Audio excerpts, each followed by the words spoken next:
තේන්න ඕන අපිට. right. ඔව්. අපි මොනවද ඊයේ කතා කරේ? ඊයේ දවසේ මොනවද කතා කරේ?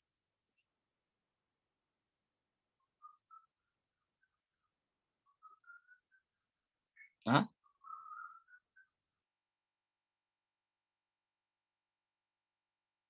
ස්කෙච් එක හම්බුණාද? ටිකක් රෑ වෙලා තමයි ස්කෙච් එක මට එවන්න ඕනේ. මේ ස්කෙච් එක හම්බුණාද? දෙන්නටම බැලුවද ස්කෙච් එක? ජනරලි right. ඔව් මොනවද අපි ඊයේ කතා කරේ? දැන් නිකන් පොඩ්ඩක් කියන්න පුළුවන්ද? කවුරු හරි කෙනෙක් ඇහුවොත්? අපි හිතමු විභාගෙට. එහෙම නැත්නම් වෙන මොන හරි දෙයකට කෙනෙක් ඇහුවොත්. මේ පිළිබඳ. කියන්න පුළුවන්ද? ජනරලි තිසංග මධ්‍යසකසම එකකයේ පරිගණකයේ අන්තර්ගත භාෂා කෝ මියුට් කරනවා.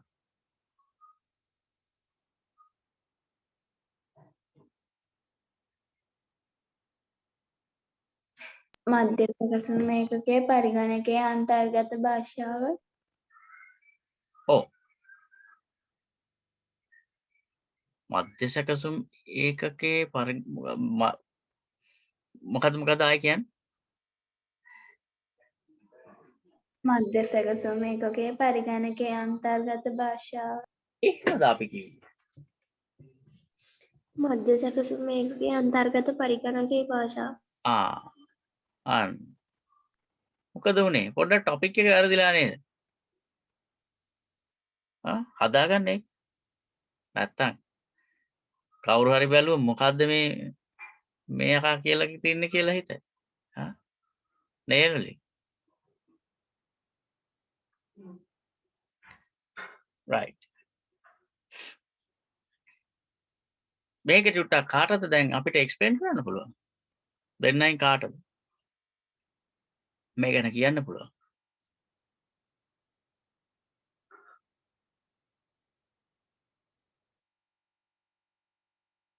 ඈ?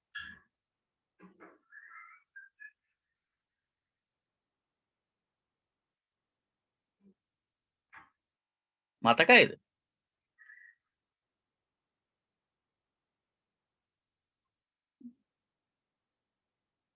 පරිගණකය යනු ඉලෙක්ට්‍රෝනික විද්‍යුත් සංඥා උපාංගයකි. පරිගණකයේ ආදානය සැකසුම් ප්‍රතිදානය සිදු කරනුයේ විද්‍යුත් තරංගයක් ආධාරයෙන්. විද්‍යුත් තරංගාධාරයෙන් විද්‍යුත් තරංගයක් කියන්නේ විද්‍යුත් සංඥාවක් ආධාරයෙන්. විද්‍යුත් සංඥාවක් කියන්නේ එක් ස්ථානයක සිට තවත් ස්ථානයකට දත්තයක් රැගෙන යාමේදී භාවිතා කරනු ලබන විද්‍යුත් තරංගයක්. විද්‍යුත් තරංග පරිපථ තුළ අඩු වැඩි ලෙස වෙනස් වෙමින් ගමන් කරනවා.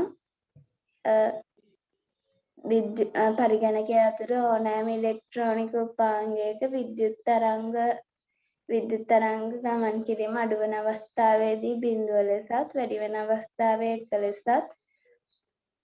එක ලෙසත් සංකේත කරනවා.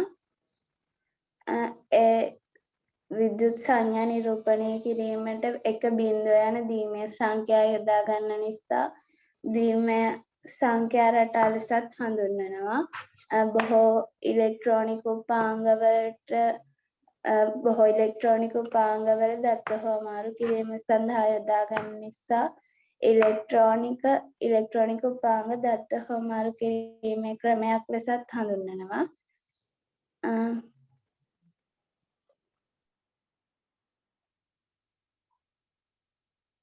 ඔව් තව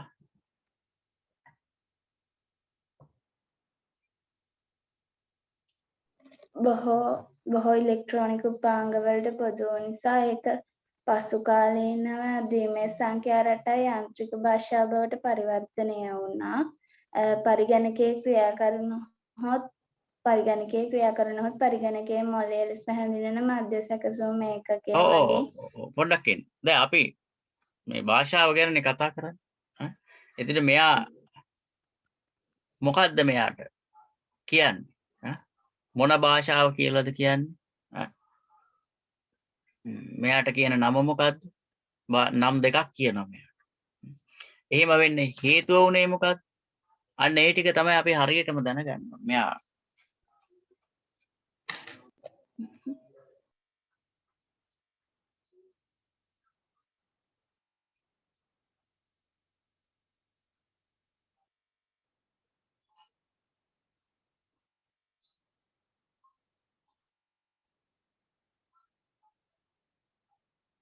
එක බිඳුවෙන් දීමය සංඛ්‍යා නිසා දීමය සංඛ්‍යා රටාවක් ලෙස හඳුන්වනවා. බොහෝ ඉලෙක්ට්‍රොනික උපකරණවලට පොදු සංඥා ක්‍රමයක් නිසා ඉලෙක්ට්‍රොනික තත්ත්ව හෝමාරු කිරීමේ ක්‍රමයක් ලෙසත් හඳුන්වනවා. තවද බොහෝ ඉලෙක්ට්‍රොනික උපාංගවලට මෙම භාෂා භාවිතා වූ නිසා පසුකාලීනව දීමේ සංඛ්‍යා රටාව යාන්ත්‍රික භාෂාව බවට පරිවර්තනය වුණා.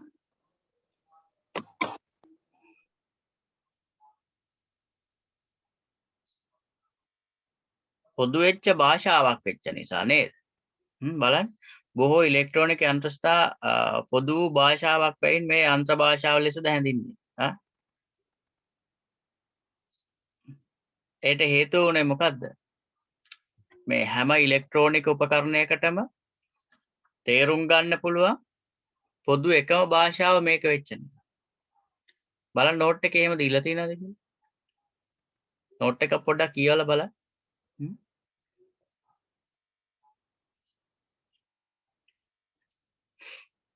බලන්න මං එහෙම එකක් කියලා තියෙනවද කියලා. ඇයි මෙයාට යන්ත්‍ර භාෂාවක් කියලා කියන්නේ? බලන්න කියවලා. ඔය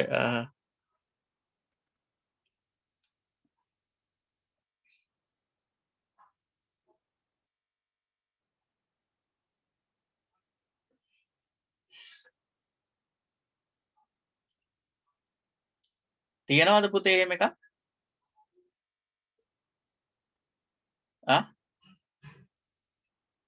තියනවනේ? ඔව්. ඒක ලස්සනට නෝට් එකක් ගහගන්න. මං කිව්වා නේද එහෙම? කිව්වනේ? කිව්වා නේද එහෙම එකක්?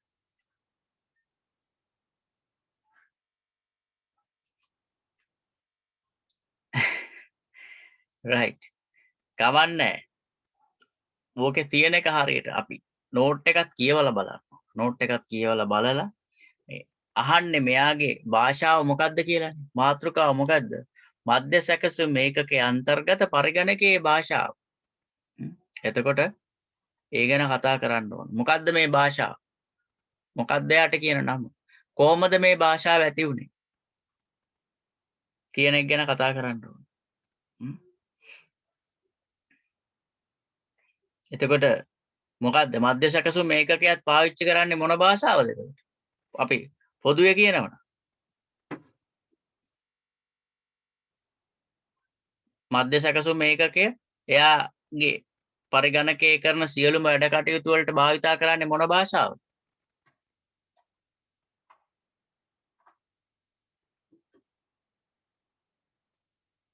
ද්විමේ සංඛ්‍යා රටා හෙවත් යාන්ත්‍රික හරියට භාෂාව. හරි. රයිට්. Binary language. ද්විමේ භාෂා රටාව හෙවත් බයිනරි ලැන්ග්වේජ්. ඔව්. ජනරලි මේක පැහැදිලිද ඔයාලට? ඊයේ කියපු කතා කරපු ටික. සද්ද නැතුව ඉන්න.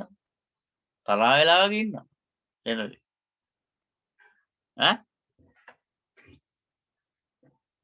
නිදිමතේ දෙන්න තාම.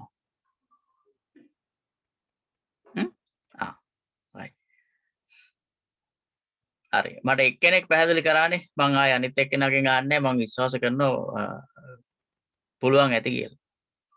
හැබැයි අද ඇහුවේ නැති වුණාට කොයි වෙලාවක හරි මං ඕක අහනවා. ICT කරනවා කියන්නේ ඔන්න ඔය දේවල් තමයි හරියට තියෙන්න ඕන ඇඟේ. අවබෝධයෙන් තියෙන්න ඕන දේවල්. අපි ඕවා නැතුව වෙන මොන දේ ඉගෙන ගත්තත් වැඩක් නැහැ. ඔන්න ඔය කන්සෙප්ට් එක මොකද්ද මේ කම්පියුටරේ වෙන කන්සෙප්ට් එක කියන එක ඔළුවේ තියෙනවා. ඇත්තටම මේ ඊළඟ ඡේදෙන් ඔයාලට මම කියලා තියෙනවා කම්පියුටරේ වෙන කන්සෙප්ට් එක සම්පූර්ණයෙන්. මේකයි වෙන්නේ කියන්නේ. සහ අවසානයේට මම ඔයාලට එවලා තියෙන ස්කෙච් එක කවදාකවත් නැති කරගන්න එපා. ඒක ළඟ තියාගන්න. ඔයාලා A level කරන්න යන කාලෙක A level කරයින් පස්සේ හරි මොනාරි කෝස් එකකට IT කෝස් එකකට හරි යනවනම් ඒත් ඕක ළඟ තියාගන්න. අවබෝධය තියාගන්න. ඕක වටිනවා. ඕකේ තියෙනවා සම්පූර්ණයෙන්ම කම්පියුටර් ඇතුලේ වෙන්නේ මොකද්ද කියන එක. ඒකෙන් ඔයාලට ලොකු අවබෝධයක් එනවා. එතනින් එහාට දේවල් ඉගෙන ගන්න පුළුවන්. ඕක ළඟ තියාගන්න. ඕක ඔතෙන්ට විතරක් නෙමෙයි. හැම තැනටම ප්‍රයෝජනවත් වෙන දෙයක්. right? ඔව්. අපි ඊයේ කතා කරා අවසානයේට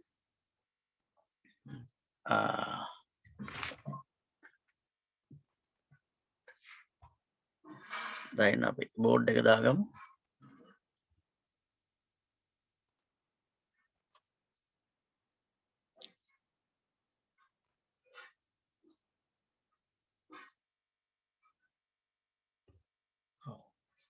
ඊයේ අවසාන වශයෙන් කතා කරා මේ මධ්‍ය සැකසුම් ඒකකය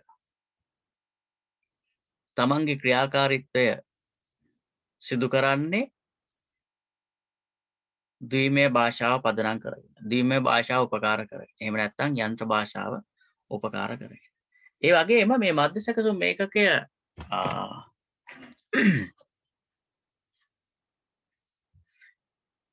තමන්ගේ ක්‍රියාවලිය යෙදෙනකොට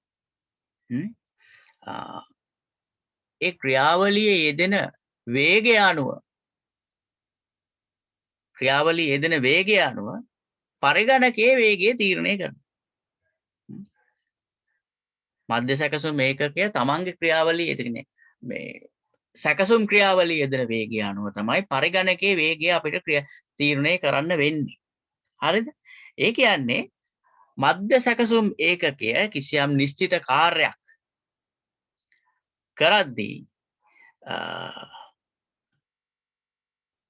මෙයාගේ වේගය මනින්න නම් ඒ කරන කාර්ය සංසන්දනය කරන්න ඕන කාලයත් එක්ක. ඒ කරන කාර්ය කාලයත් එක්ක සංසන්දනය කරන්න ඕන. මධ්‍ය සැකසුම් ඒකකයේ කිසියම් කාර්යයක් සිද්ධ කරනවා නම් ඒ කරන කාර්යයට යන වේලාව තමයි අපි මේ වේගය කියලා කියන්නේ. කිසියම් කාර්යයක් කරනවා නම් ඒ කාර්ය කරන්න යන වේලාව. ඒ නිසා මේ කරන කාර්ය කාලයත් එක්ක අපි සංසන්දනය කරන්න ඕන මධ්‍ය සැකසුම් ඒකකයේ වේගය සොයා ගන්න. මධ්‍ය සැකසුම් ඒකකයේ වේගය සොයාගත්තොත් තමයි අපිට පරිගණකයේ වේගය තීරණය කරන්න පුළුවන්. පැහැදිලිද?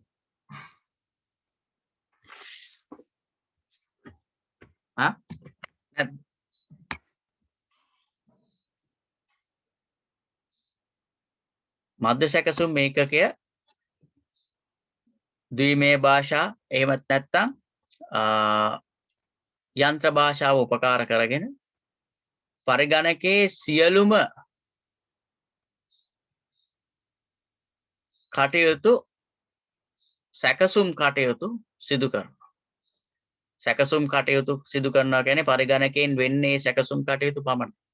දත්ත ආදානය කරාම සකස් කරලා ප්‍රතිදානය කිරීමක් වෙන්නේ. මේ කාර්යභාරය කරන්නේ මධ්‍ය සැකසුම් ඒකකය. එතකොට මධ්‍ය සැකසුම් ඒකකය මේ කාර්යභාරය කරන්න ගතවන කාලය අනුව තමයි පරිගණකයේ වේගය තීරණය කරන්නේ. අපි හිතමු කිසියම් කාර්යයක් කරන්න යන කාලය කොච්චර යනවද කියන දේ අනුව තමයි පරිගණකයේ වේගය තීරණය කරන්නේ. හොඳයි එහෙමනම් ඊට කලින් අපි හොයාගන්න ඕන මධ්‍ය සැකසුම් ඒකකයේ වේගය. මධ්‍ය සැකසුම් ඒකකයේ වේගය තීරණය කරද්දී මධ්‍ය සැකසුම් ඒකකය කිසියම් වැඩක් සඳහා කිසියම් කාර්යයක් සඳහා එයාට ගතවන කාලයත් එක්ක තමයි මේක සංසන්දනය කරන්න ඕනේ. එයා කරන කිසියම් කාර්යයක් ඒ කාර්යයට කොච්චර කාලයක් යනවද?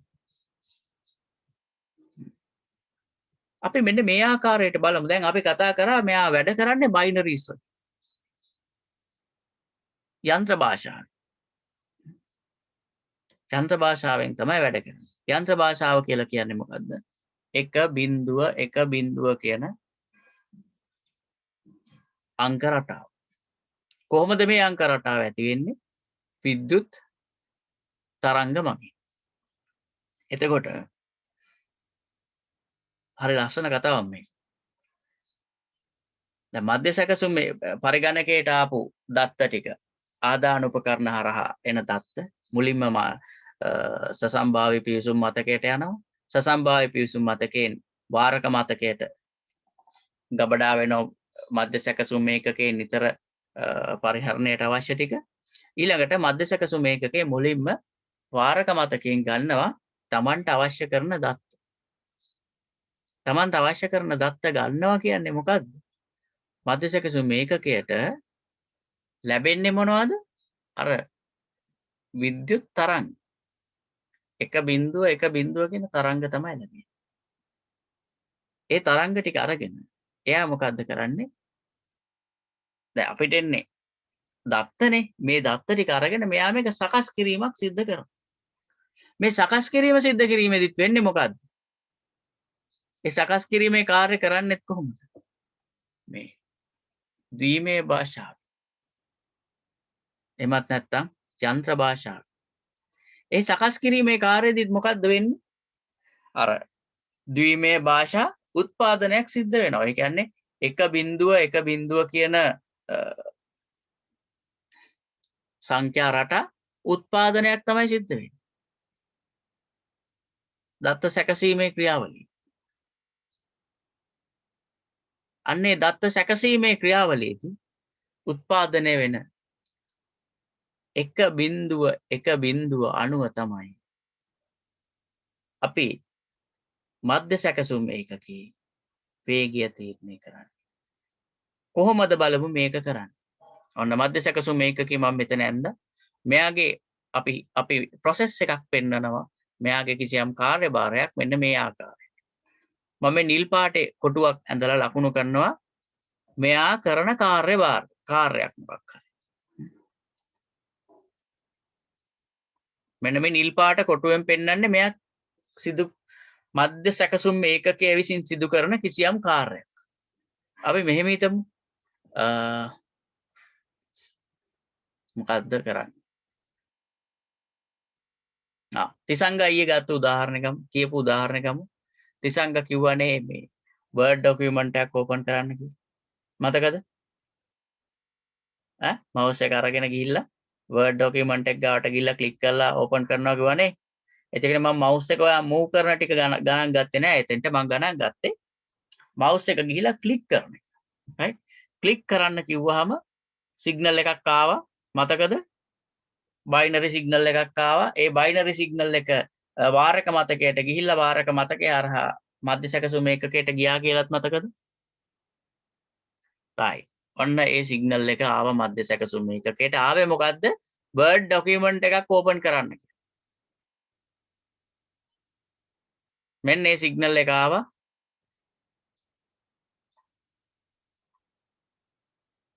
මට ඊයේ දීපු signal එක නම් මතක නෑ. හරිද? මං අදත් ඊට හා සමාන සිග්නල් එකක් දෙන්නම්.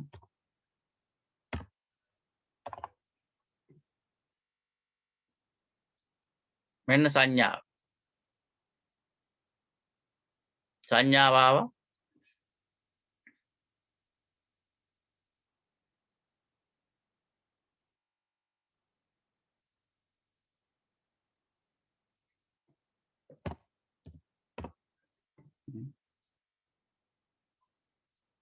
මේ තමයි සිදු කරන කාර්යභාරය.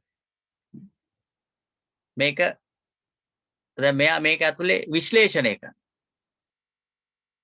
මෙයා විශ්ලේෂණය කරලා process කරනවා. මේ processing method එක මේ කරන කාර්යභාරය මම කිව්ව කොහොමද කරන්නේ කියලා. මේක ඇතුලේ කොටස් තුනක් තියෙනවා. control unit එක, එතකොට arithmetic and logical unit සහ register. මෙතනදී මම ඒවා ගන්නෙ නෑ පෙන්නන්න ඔයාලා ඒවා දන්නවා. මෙතනදී මේ පොඩි උදාහරණයක් විතරයි ගන්නෙ මම කියන්නේ නෑ මෙතනින් ගිහිල්ලා අතෙන්ට ගිහිල්ලා මෙහෙම වෙනවා කියලා. හැබැයි ඒක තමයි මේ වෙන්නේ. මම මේ නිල් පාට කොටුවෙන් දැක්කුවේ ඒක. හරිද? ALU එකයි CU එකයි. ඒ කියන්නේ arithmetic and logical unit එකයි control unit එකයි memory register උයි ඔක්කොම එකට එකතු වෙලා මේ විශ්ලේෂණය කාර්ය කළා මේක සකස් කිරීම සිද්ධ වෙන්නේ. මෙතන නිල් පාටෙන් පෙන්වන්නේ සකස් කිරීම. හරිද? අරවා අමතක කරන්න දැනට. හැබැයි ඒක ඒව මේක ඇතුලේ තියෙනවා. තේරුණාද තිසංගා යනුලි? ඔව්. ඔන්න සිග්නල් එක මෙතෙන්ට ආවා. දැන් මේක ඇතුලේ ප්‍රොසෙස් වෙනවා. මේ ප්‍රොසෙසින් එක තියෙනවා. කරන කාර්යභාරය ප්‍රොසෙසින් සකස් වෙනවා මේක. තිසංගට ඕන වර්ඩ් ડોකියුමන්ට් එක ඕපන් කරන්න. මෙයා මේක අරන් බලනවා මොකද්ද මේ කියලා තියෙන්නේ.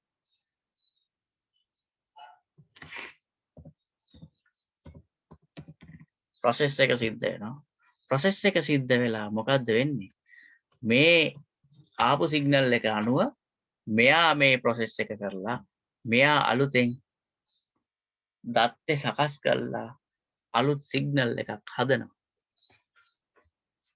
අලුතෙන් දැන් යන්ත්‍ර භාෂාවන්මනේ මේක වෙන්නේ මේ එන දත්තේ සකස් කරනවා. සකස් කරලා තොරතුරු හැදුවා. දැන් තොරතුරු හදලා තොරතුරු එළියට යවන්න ලෑස්ති.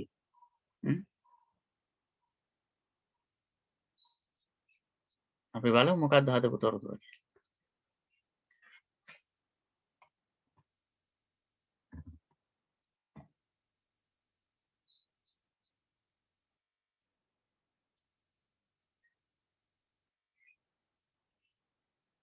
මෙන්න හදපු තොරතුරු.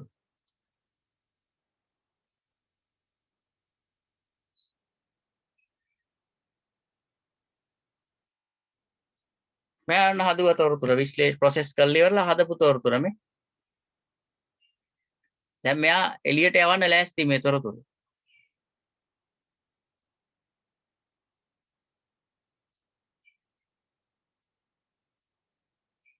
එළියට යන්නේ කොහෙටද යන්නේ කියලා ඒවා දන්නවා. මං ඊයේ ඒව ඔක්කොම කතා කරා. මේක ගැන කියන්න ඕන නිසා පොඩියට මේ කියන්නේ ඊයේ ඔක්කොම කතා කරා. හරිද?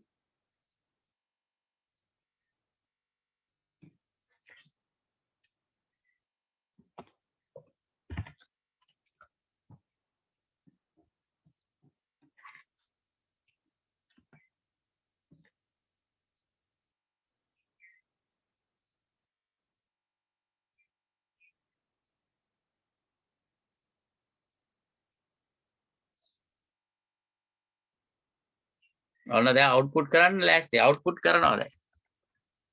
මෙන්න හැදුවා. තොරතුරු data දත්තේ සකස් කරා. සැකසුණු දත්තේ මේ තියෙන්නේ. දැන් මේ සකස් වෙච්ච දත්තේ කියන්නේ තොරතුරු විදියට යනවා එළියට. දැන් අපි කතා කරන්න ඉන්නේ මෙන්න මේ සැකසිච්ච දත්තය ගැන. ඒ කියන්නේ තොරතුරු ගැන. අපි කතා කරන්න යන්නේ මෙන්න මෙයා ගැන. මෙයා ගැන තමයි අපි කතා කරන්නේ.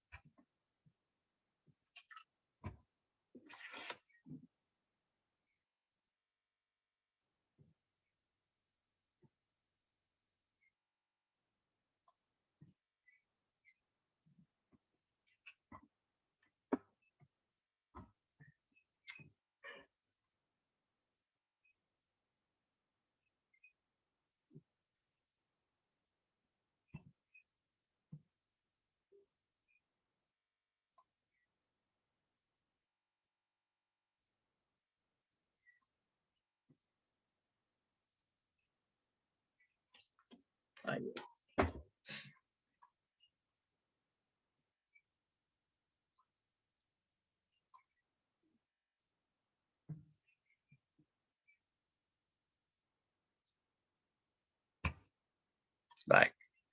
පොඩ්ඩක් හිමිහිට ඒ කාර්යභාරය සිද්ධ වුණේ මොකද මගේ මේ pointing device එක mouse එක පොඩ්ඩක් වැඩ කරන්නේ නැතුව වගේ ගිහිල්ලා තියෙනවා. හරි. ඒක නිසා හරි. ඔන්න මෙයා ගැන තමයි අපි කතා කරන්න යන්නේ. දැන් මෙයා සකස් කිරීමක් කරලා තියෙනවා මේක ඇතුළේ. ඒ සකස් කිරීමේදී එකේ ඒවා ටිකක් හැදිලා තියෙනවා. බිඳුවේ ඒවා ටිකකුත් හැදිලා තියෙනවා. කොහොමද මෙයාගේ මේ වේගය තීරණය කරන්නේ? මෙයා මේ එක ඒවා එකක් හැදෙන්නේ කොහොමද? එකක් හැදෙන්නේ කොහොමද? මේ එකක් හැදෙන්නේ කොහොමද මං ඊයේ කියලා තියෙනවා. කොහොමද කියන්නකෝ එකක් හැදෙන්නේ?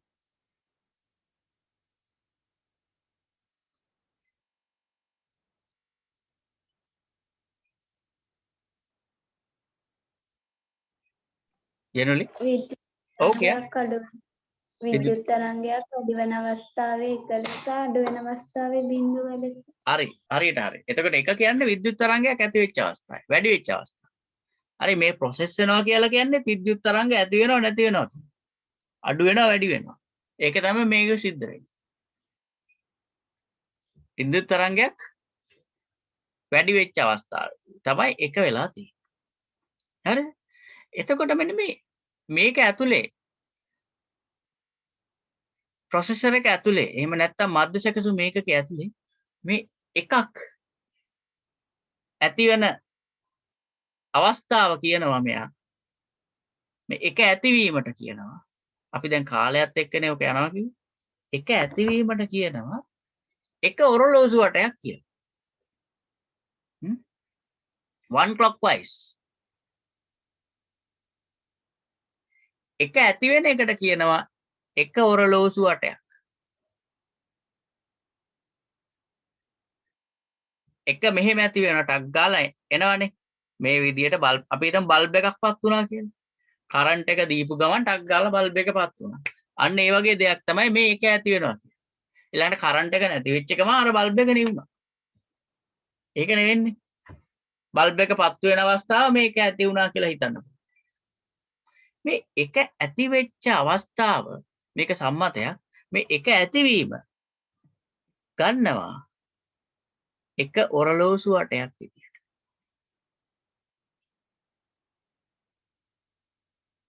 ඔන්න කැතට ඔරලෝසු වටය ඇඳ hina වෙන්න එපා. එක ඇතිවීම ගන්නවා එක ඔරලෝසු වටයක් විදියට. එක ඔරලෝසු වටයක්. එතකොට මේක ගණනය කරන්නේ කොහොමද? තප්පරයට මේ වගේ ඔරලෝසු වට කීයක් යනවද? ඒ කියන්නේ තප්පරයට මේ එක ඒවා කීයක් ඇති වෙනවද? තේරුණාද?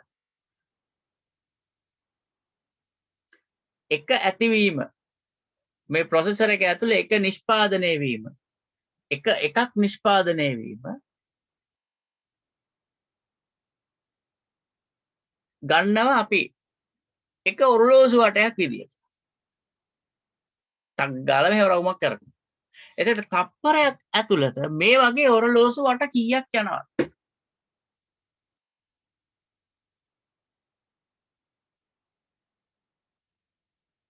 කියන එක තමයි මේකේ වේගය මනින්න අපි අරගන්න. තප්පරයක් ඇතුළත මේ වගේ ඔරලෝසු වට කීයක් යනවා. ඒ කියන්නේ තප්පරයකදී මේ එක ඒවා කීයක් උත්පාදනය වෙනවද?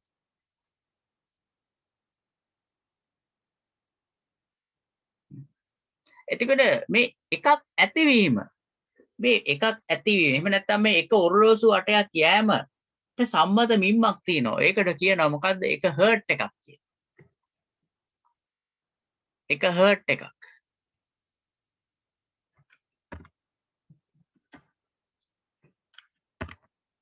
හර්ට්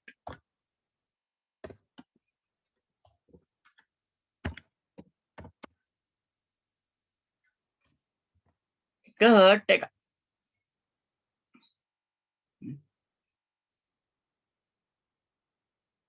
තප්පරයට ඔරලෝසු වට කීයක් යනවද? එක හර්ට් එකක්.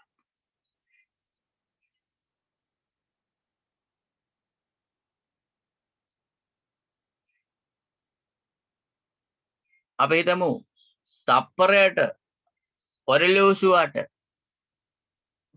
100ක් යනවා කියලා. හර්ට් 100ක්.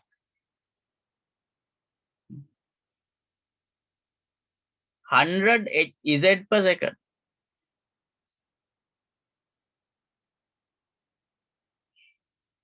100 Hz per second.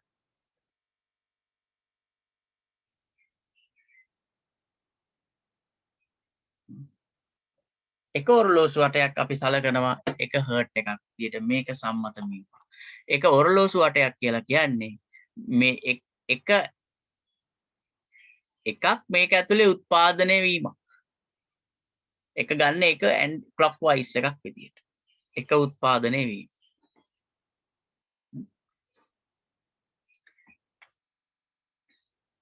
එතකොට මේ හර්ට් කියන එක තමයි මුලින්ම මේ ප්‍රොසෙසර් එකේ මධ්‍ය සැකසුම් මේකකේ වේගය මනින්න පාවිච්චි කරේ. මේ හර්ට් කියන මිනුම මේ පරිගණකයේ ක්‍රියාකාරීත්වයත් එක්කම මේ මිනුමෙත් විවිධ වර්ධන අවස්ථාවලට විවිධ වර්ධන අවස්ථාවලට එතකොට හර්ට් කියන එකෙන් කියුනේ සයිකල් per second කියන අර්ථය. හර්ට් කියන එකෙන් කියුනේ සයිකල් per second කියන අර්ථය. ඊට පස්සේ මේක මේ විවිධ මිනුම් ක්‍රමවලින් වර්ධනය වුණා. පරිගණකයේ වේගයත් එක්ක. හර්ට්ස් වලට පස්සේ ආවා කිලෝ හර්ට්ස් කියන මිම්. කිලෝ හර්ට්ස් කියලා කියන්නේ කිලෝ හර්ට් එකක් කියලා කියන්නේ හර්ට්ස් 1000ක්. 1 කිලෝ හර්ට් per second කියලා මිම්මක් ආවා. කිලෝ හර්ට් එකක් කියලා කියන්නේ හර්ට්ස් 1000ක්. ඒ කියන්නේ 1 කිලෝ හර්ට් එකක් කියලා කියන්නේ මෙයා තප්පරයට වට 1000ක් යනවා. තප්පරයට ඔරලෝසු වට 1000ක් කරනවා. ඊට පස්සේ ආව මෙගා හර්ට්ස් කියලා මිම්මක්. මෙගා හර්ට් එකක් කියලා කියන්නේ කිලෝ හර්ට්ස් 1000ක්. එතකොට අර හර්ට් එක 1000න් වැඩි වෙනවා. ඒ කියන්නේ අර හර්ට්ස් 1000න් වැඩි වෙනවා.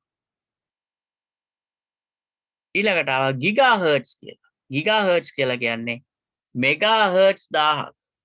එතකොට කීයද? 1000 වැඩි කිරීම 1000 වැඩි කිරීම 1000. වර්තමානයේදී පරිගණකයේ වේගය තින්නේ මෙගාහර්ට්ස්. මෙගාහර්ට්ස් මෙච්චරයි. මම පෙන්නන්නම් මෙගාහර්ට්ස් කීයද කියලා මම පරිගණකයක වේගයක් අරගෙන එතකොට බලන්න මේ ප්‍රොසෙසර් එකක්. එහෙම නැත්නම් ප්‍රොසෙසර් එකක් කොච්චර වේගයකින් ඇතුලේ ක්‍රියා කරනවද කියන එක. එතනින් බලන්න පුළුවන්. පැහැදිලි වුණාද මේ කියපු දේ? අපැහැදිලි තැන් තියෙනවද? මේකේ අපැහැදිලි තැන් නැති වෙන්න බෑ.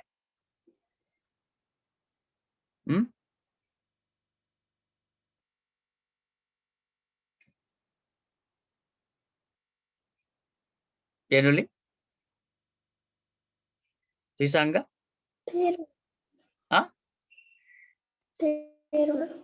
තේරුණා. හර්ට් එකක් කියන්නේ මොකක්ද එතකොට?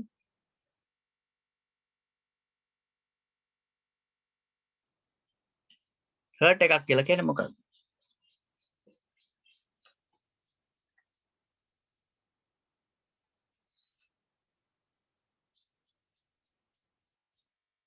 මොකක්ද?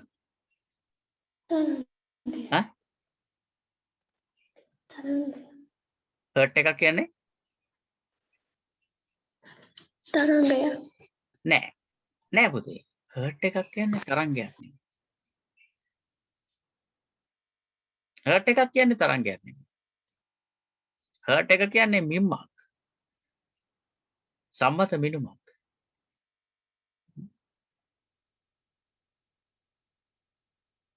හර්ට් එක ගන්න මේ ආකාරයට. දැන් ප්‍රොසෙසර් එකේ ක්‍රියාකාරීත්වයේදී ප්‍රොසෙසර් එක ඇතුලේ දත්ත සකස් කිරීමේදී දත්ත සකස් කිරීමේ ක්‍රියාවලියේදී එක ඇති වෙනවා බිඳුව ඇති වෙනවා එක ඇති වෙනවා බිඳුව ඇති වෙනවා. මේ එක ඇතිවීමක් එකනේ තරංගයේ වැඩිවීම නිසා නේ එක ඇති වෙන්නේ. එතකොට මේ එක තමයි මෙයා ක්‍රියාවක් හැටියට ගන්න. තරංගය අඩුවීම නිසා බිඳුවනේ පෙන්වන්නේ. ඒ නිසා එක තමයි ක්‍රියාවක් හැටියට ගන්න. එක ඇතිවීම මෙයා කියනවා එක ඔරලෝසු වටයක් කියලා. ඒක තමයි බිම්බ. එක ඇති වුණා කියන්නේ ඔරලෝසු වට රවුමක් ගියා. ඔරලෝසුවේ කට්ට කරකෙන විදිහට රවුමක් ගියා. කට්ට කරකෙන පැත්තට රවුමක් ගියා. එක ඇති වුණා. රවුමක් ගියා. cycle per second. එක ඇති වුණා. ඔරලෝසු වටේ රවුමක් ගියා. ඒ යන එක රවුමක් අපි කියනවා එක හර්ට් එකක්. ඒ යන එක රවුමක් අපි කියනවා එක හර්ට් එකක්. එතකොට මුලින්ම මේ පරිගණකයේ වේගය මැන්නේ තප්පරයකට ඔරලෝසුවට කීයක් යනවා? hertz per second. hertz per second. මුලින්ම මේ ප්‍රොසෙසර් එකේ වේගය මැන්නේ hertz per second. තප්පරයට ඔරලෝසුවට කීයක් යනවා?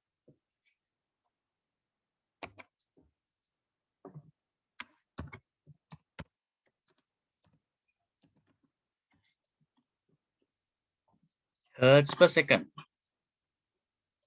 තප්පරයට ඔරලෝසුවට කීයක් යනවාද?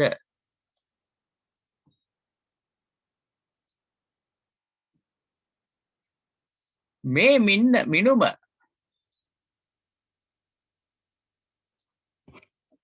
පරිගණක දියුණු වෙනවත් එක්කම මේ මිනුමත් වෙනස් වෙනවා. පරිගණකේ මේ ප්‍රොසෙසර් එකේ මධ්‍ය සැකසුම් මේකකයේ දියුණුවත් එක්ක. ඒ කියන්නේ විවිධ තාක්ෂණික දියුණුවන් සමග මේ මධ්‍ය සැකසුම් ඒකකේ විවිධ අවස්ථාවල විවිධ දියුණුවන් ඇති වුණා. අනේ දියුණුවන් එක මේ හර්ට්ස් කියන මිනුමෙන් එහාට යන්න